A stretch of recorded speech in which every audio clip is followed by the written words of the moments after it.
Buenas tardes, mi nombre es Juan Sebastián Marín, mi grupo lo conforma Fernando de Jesús Gutiérrez, Viviana Pulgarín, María Camila García y Juan Sebastián Gómez.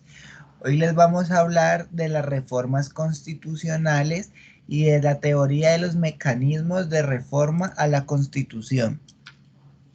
Pues ya hemos visto que el control constitucional recae sobre un tribunal que se encargue de velar por el cumplimiento y no vulneración de la Constitución política. Entonces, todas estas reformas que se han presentado son en pro de fortalecer esa constitucionalidad. Entonces, tenemos cuatro reformas a la Constitución anterior, la de 1886, y por último tenemos la Asamblea Nacional Constituyente que dio surgimiento a la Constitución de 1991. Les voy a hablar de la reforma constitucional de 1945. En esta reforma constitucional se amplió ese control que ya se había estipulado. Entonces se le concede a la Corte Suprema de Justicia resguardar la constitución política. Recordemos que Colombia y esa constitución anterior era basada con muchos principios de la Iglesia Católica. Entonces la función como la facultad de resguardar la constitución política recaía sobre el niño Jesús y la Virgen. Entonces, pues ya aquí tenía ya nuevas facultades la Corte Suprema, tenía que revisar los actos legislativos expedidos por el Congreso que el gobierno de turno declarara como inconstitucional. Los ciudadanos también podían declarar inconstitucional cualquier ley o decreto, pero debían hacerlo a través del Procurador General de la Nación.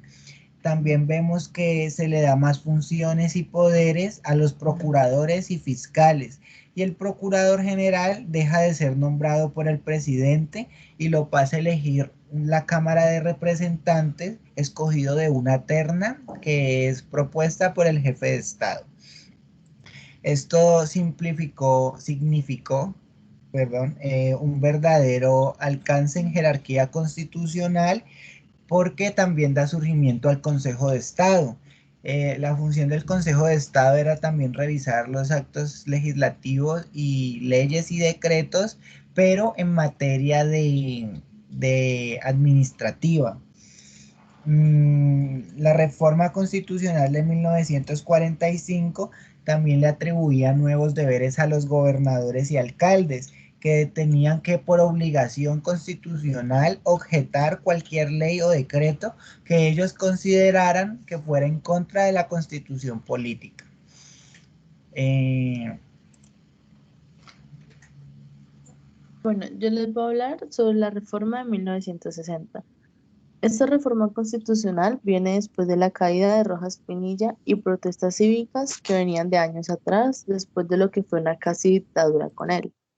Esta reforma se creó bajo el mandato de Alfonso Michelsen, quien buscaba modificar la constitución para crear una mejora con respecto a lo que sucede años antes.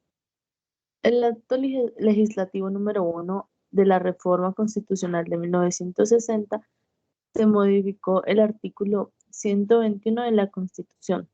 En este artículo en especial se modificó el control con respecto a la Constitución. En este artículo se dice que por aprobación absoluta o por mayoría de la Cámara se podrá decir que cualquiera de los decretos por cualquiera que fuese el gobierno en ejercicio de las facultades extraordinarias de estado de sitio y de ahí pasará a la Corte Suprema de Justicia para que decida sobre su constitucionalidad. La Corte deberá fallar en 6 días y si no lo hace, este decreto sería suspendido.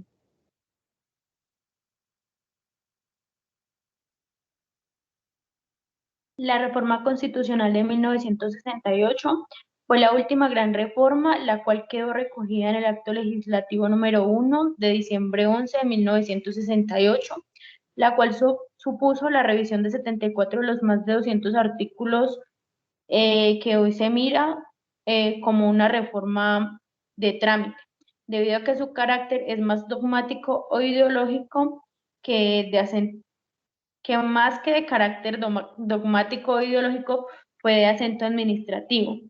Su fin fue adoptar una concepción moderna a la estructura del Estado y de la administración pública. Quiere decir que su objetivo era darle más poder al poder ejecutivo y al aparato administrativo. El proyecto fue liderado por el presidente de la República de ese entonces, Carlos Lleras Restrepo, el cual, como estadista y tecnócrata, había elaborado estas propuestas desde su candidatura en 1965. Una vez electo, se apoyó en un gran grupo de juristas destacados como Jaime Vidal Perdomo, Carlos Restrepo Piedrahíta, entre otros.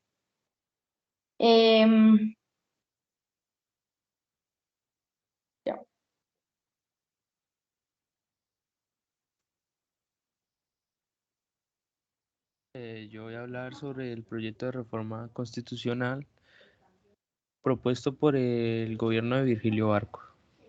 Primero que todo, Virgilio Barcos fue un presidente de Colombia en el periodo de 1986 a 1990.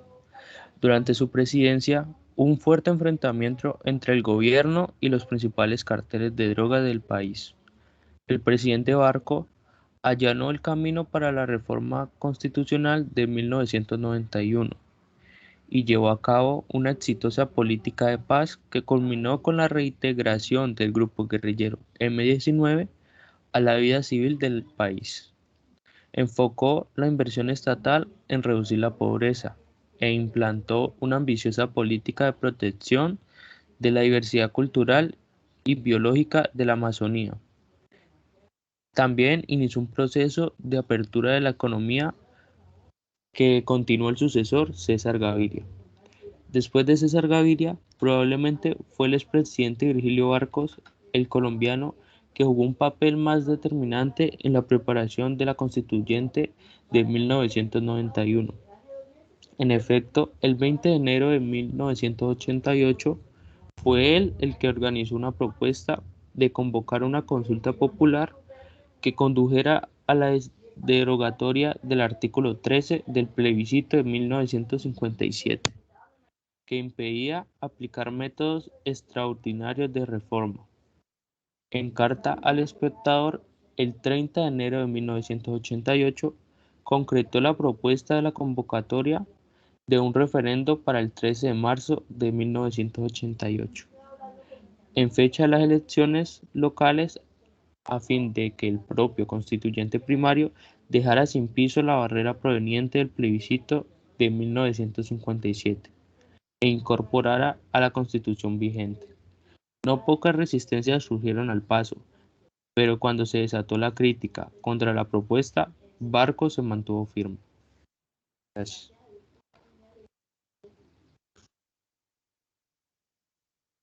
Bueno, mi nombre es Fernando Gutiérrez. Buenas tardes, profesor. Buenas tardes, compañeros. Me toca hablar un poquito sobre la reforma constitucional que ocurrió durante el periodo de la presidencia de César Gaviria Trujillo. César Gaviria Trujillo nació el 31 de marzo de 1947 en Pereira. Se graduó como economista en la Universidad de los Andes y posteriormente fue escalando posiciones a nivel político y a nivel de las entidades gubernamentales, llegando a ser hasta director de planeación de Risaralda. En todas sus posturas se ve y la mejora en la exposición por ser economista y a muchos políticos de aquella época. Él fue el 54º presidente de la República de Colombia durante el año de 1990 y 1994. Él siempre fue liberal. En la época de 1990, cuando fue asesinado Luis Carlos Galán Sarmiento por el susodicho Pablo Escobar Gaviria, él fue elegido como candidato para reemplazar al difunto y fue elegido presidente. A él se le debe, y el emblemático en su historia se debe, que fue el que elaboró la Constitución Nacional de Colombia de 1991, con la Asamblea Nacional Constituyente y teniendo como representante del gobierno al doctor de la Calle. Dentro de las reformas que él planteó, tenemos que él pretendía crear una jurisdicción constitucional con la cual se permitía crear la Corte Constitucional y en la cual tenía varias funciones. Una de esas funciones era la de revisar todos los proyectos de ley aprobados por el legislativo y las cuales se revisaban al año siguiente de su promulgación.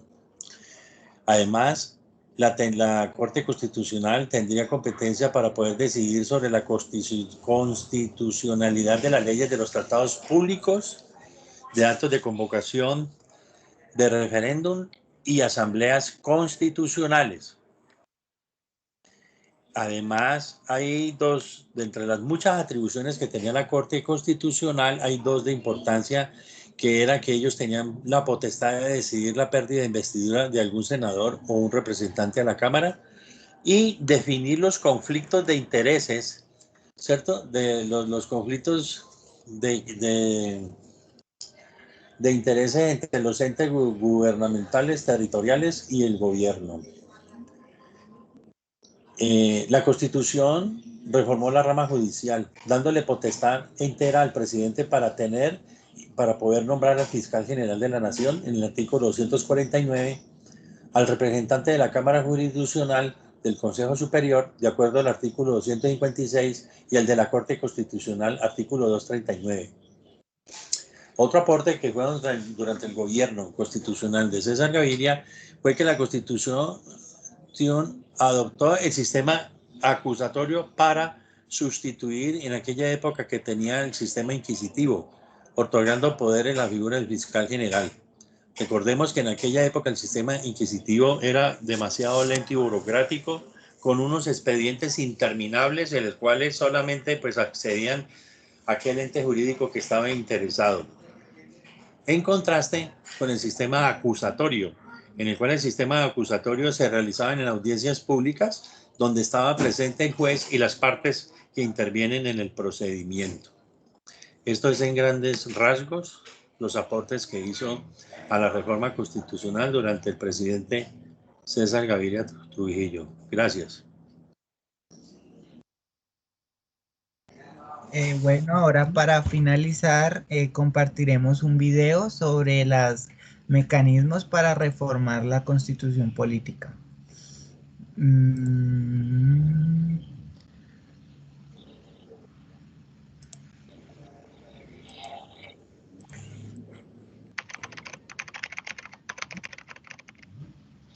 Procedimientos para reformar la Constitución. El último título de la Carta Política de 1991, título 13, está dedicado a la reforma de la Constitución. Del artículo 374 al artículo 379, la Constitución se dedica a regular la manera como ha de ser reformada. El último artículo del título y de la Ley de Constitución se dedica a otro asunto, a derogar la Constitución anterior y todas sus reformas. El artículo 374 refiere que la Constitución podrá ser reformada por el Congreso, por una Asamblea Constituyente o por el propio pueblo, mediante referéndum. De acuerdo con el artículo, habrá en principio tres maneras de reformar la Constitución. La expresión reformar quiere decir variar, cambiar parcialmente, modificar. Se hace notar que reforma se opone a expedir una nueva Constitución, que es una función que no puede válidamente prohibirse al constituyente originario, al soberano, al pueblo. De conformidad con esto, resulta un poco extraño que se le atribuya la reforma a una asamblea constituyente. La función de reforma entre nosotros la venía desarrollando el Congreso, y es claro que no puede negarse el pueblo. Pero es que supuestamente el Congreso representa al pueblo, la asamblea constituyente también, pero extraordinariamente casi siempre para expedir una nueva carta. No obstante, mirando el contenido del artículo, puede señalarse que se está limitando al pueblo a un mecanismo específico para reformar la Constitución, al referéndum. Debe distinguirse que es una manera de restablecer la reforma a la Carta jurídicamente, pues políticamente el depositario de la soberanía siempre conserva la capacidad de darse una nueva organización, valga decir una nueva superior normativa. Podría derivarse de la escritura del texto del 374 que puede haber problemas entre el Congreso y el pueblo, y en este artículo que el constituyente originario debe optar por uno de dos mecanismos, la asamblea constituyente o el referéndum. En el artículo 375 establece que los sujetos tienen la iniciativa de reforma constitucional y el procedimiento al cual habrá de abocarse.